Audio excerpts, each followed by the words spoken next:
안녕하세요. 오늘은 저녁 요리를 하기 전에 간단하게 이 프로펠러에 대해서 한번 알려드리겠습니다. 요거는 저희 아이가 가지고 노는 선풍기예요. 기관장님, 이 선풍기를 어떻게 프로펠러를 설명할 건데, 자, 저희 요 보면 얘를 회전시키면 이 프로펠러가 회전이 돼요. 그리고 반대로 회전하면 또 반대로 회전이 돼요. 자, 이게 뭐냐?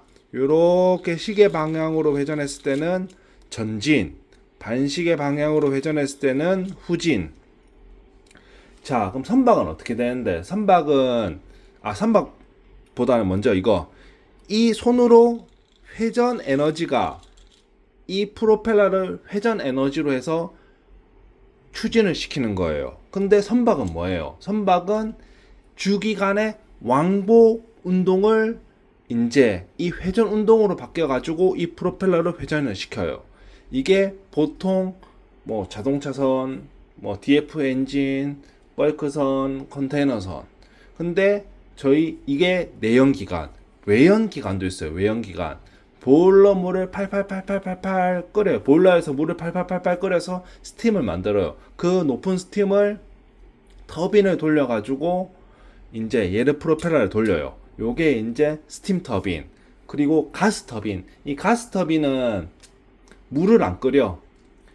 이 압축 공기를 넣고 가스를 넣고 점화를 시켜서 이 고온 고압을 만들어. 고온 고압을 만들어서 터빈을 돌려서 에너지를 발생시키고, 그리고 이 뜨거운 열을 다시 스팀 터빈으로 돌려서 또 에너지로 만들어. 그렇게 해가지고 이 가스 터빈은 또 다이렉트로 추진이 안 돼. 다이렉트로 추진하고 그 모은 거를 전기로 모아가지고 전기 추진을 만들어도 돼.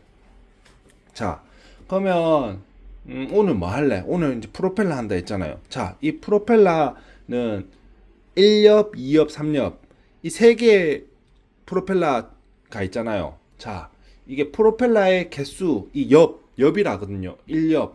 이 엽이 많으면 많을수록 효율이 좋을까요? 아니면 적으면 적을수록 효율이 좋을까요?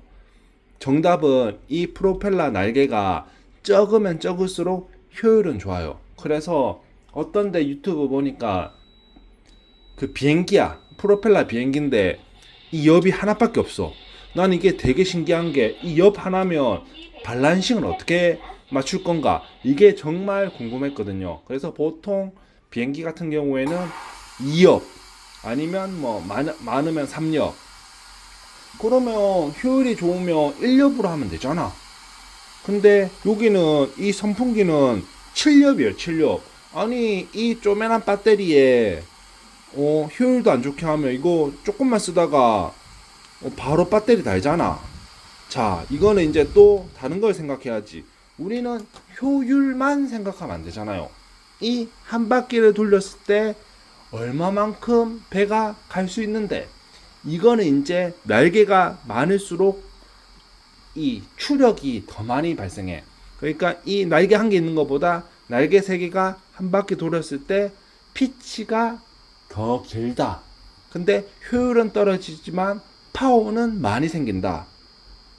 자, 그러면 얘는 왜 7엽인데 왜 임펠러가 7개인데, 이거는 이 조그만한 곳에서 시원하게 만들어야 되잖아요. 그래서 날개를 엄청나게 붙인 거예요.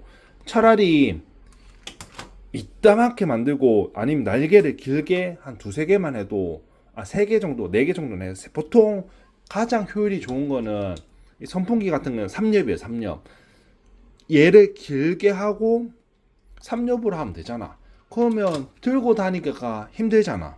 그래서 포타블용은 이 임펠러를 최대한 많이 만들면서 이렇게 컴팩트하게 오늘 임펠러에 대해서 한번 알아봤고, 요즘에 제가 이제 조금 뭐라 해야 되지, 좋아하는 항목, 요즘에 수소를 공부해요. 수소. 왜냐하면 요즘에 현대차에서 자꾸 수소 경제, 우리는 다음 먹거리는 수소다. 그럼 어떻게 해야 되겠어요? 현대차가 수소를 원하잖아요. 그러면 이제 이 자동차 운반선 기관장은 뭘 해야 되겠어요? 이 전기차 공부도 해야 되겠지만 이 수소차, 수소에 대해서도 공부를 해야 돼요. 자, 그럼 왜 자꾸 이 수소를 해야 되는데, 이 수소는 진짜 특이하게 뭐라 해야 될까? 가장 가벼운 원소예요. 근데 왜 자꾸 수소를 하냐 하면, 자, 우리가 이렇게 발전을 해서 전기를 만들어요. 이 전기를 만들면 이제 저장을 해야 돼요. 이 저장하는 방법은 보통 여러 가지가 있어요. 이렇게 전기를 배터리 팩에다가 담아놔도 돼요. 근데 이 배터리 팩은 에너지 밀도, 부피에 비해서 에너지 밀도가 정말 낮아요. 자, 그러면 그 대신 효율은 좋죠. 왜냐하면 여기 차징만 하고 다시 빼쓰기만 하면 되니까.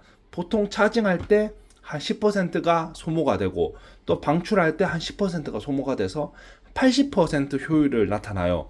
그래서 전기차가 콘센트 꽂고 차징한 다음에 효율이 좋은 거죠. 그 대신 이 배터리 팩의 무게가 엄청 크다. 저희 보통 테슬라 전기차가 배터리가 한 600kg가 된대요. 근데 저희 수소차, 저희 현대차에 나온 넥소 있잖아요. 넥소.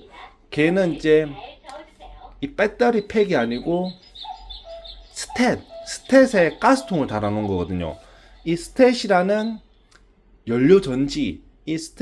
연료전지에다가 이런 가스통을 달아놨어요. 이게 보통 한 250kg? 그러니까 엄청 가볍다는 거죠. 그래서 이 수소를 태워가지고 전기를 만들어서 이거를 이제 전기 모터를 구동해서 바퀴를 굴리는 거예요. 그래서 여기 수소통에서 이제 수소가 나오고 공기 중에 있는 산소와 반응을 하면 이 H2O가 되면서 H2와 산소가 만나가지고 반응을 하면 물이 나오고 거기서 열과 전기가 나와요. 근데 이 수소차는 이 전기를 쓰는 거죠. 자, 그러면 큰 공장에서는 이제 그 열도 이제 리커버리 해가지고 제열 장치 써서 다시 또 전기를 만들면 되는 거고.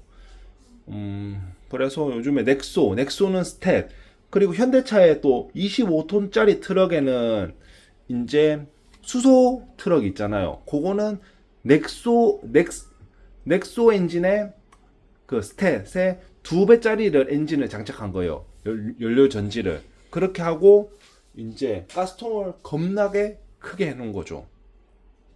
자, 그러면 전기차랑 이 수소차랑 뭐가 좋은데? 아직은 전기차가 좋아요.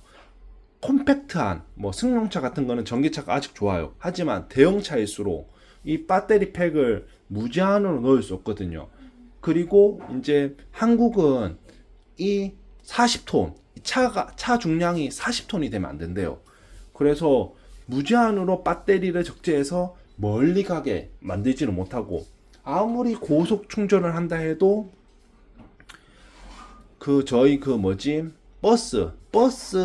전기 버스가 진짜 급속 충전해도 55분이 걸린대요.